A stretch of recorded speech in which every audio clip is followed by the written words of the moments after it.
Hello കൂട്ടുകാരെ, പുതിയൊരു വീഡിയോയിലേക്ക് എല്ലാവർക്കും സ്വാഗതം.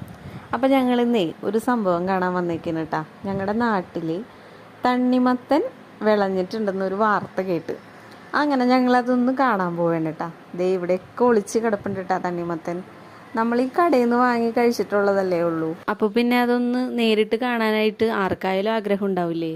ഞങ്ങൾ പിള്ളേരെയും കൂട്ടി നേരെ പാടത്തേക്ക് വന്നിട്ടാ അങ്ങനെ തണ്ണിമത്തനൊക്കെ ഉണ്ടായി കിടക്കണതൊക്കെ ഒരുപാട് കണ്ടിട്ടാ. അപ്പോൾ സാധുക്കുട്ടനാണെങ്കിൽ ഒരു തണ്ണിമത്തം പറിക്കാനായിട്ട് നോക്കുന്നുണ്ടായിരുന്നു കേട്ടാ. വലുത് അവന് പറിക്കാൻ പറ്റണ്ടായിരുന്നില്ല കേട്ടാ. അപ്പം അവൻ്റെ പാകത്തിനുള്ള ചെറുതൊരെണ്ണം അവൻ പൊട്ടിക്കാൻ ശ്രമിച്ചിട്ടാ. പക്ഷെ അത് കിട്ടിയൊന്നുമില്ല. ഞങ്ങളുടെ പുറകെ അപ്പാപ്പനും വന്നിട്ടാ. ഇത് സാധുവിൻ്റെ അപ്പാപ്പനാണ് കേട്ടാ.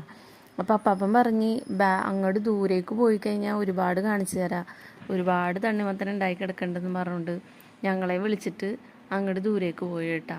അങ്ങോട്ടേക്ക് നീങ്ങിയപ്പോഴാണ് കേട്ടോ അതേ ഒരു ചെറിയൊരു തോടും നല്ലൊരു അടിപൊളി നെൽക്കതിരുകൾ ഉണ്ടായി കിടക്കുന്ന ഒരു അടിപൊളി പാടവും അങ്ങോട്ട് ഉണ്ടായിരുന്നു കേട്ടോ. എന്ത് രസമെന്നറിയാം അവിടെ കാണാനായിട്ട്. നല്ല കാറ്റും ഉണ്ടായിരുന്നു കേട്ടോ. അതൊക്കെ കണ്ട് ആസ്വദിച്ച് ഞങ്ങൾ കുറേ നേരം അവിടെ നിന്നിട്ടാ. ഇവിടെ ഒരു വൈകുന്നേരം ആകുമ്പോഴൊക്കെ വന്നിരുന്നിട്ടുണ്ടെങ്കിൽ ഭയങ്കര ഒരു സമാധാനമാണ് കേട്ടോ മനസ്സിന്. കല്യാണം കഴിഞ്ഞ് ഈ നാട്ടിലേക്ക് വന്നപ്പോഴാണ് കേട്ടോ ഞാൻ ഈ പാടമൊക്കെ കാണുന്നത്. ഞങ്ങളുടെ നാട്ടിൽ ഇതൊന്നുമില്ല കേട്ടോ. ഇതുപോലെ നെൽപ്പാടങ്ങളൊക്കെ ഉള്ള സ്ഥലങ്ങളിൽ താമസിക്കാനായിട്ട് ഇഷ്ടമല്ലാത്തവരായിട്ട് ആരും ഉണ്ടാവില്ല അല്ലേ. മറ്റൊരു വീഡിയോയുമായി വീണ്ടും കാണാം കേട്ടോ. ടാറ്റാ.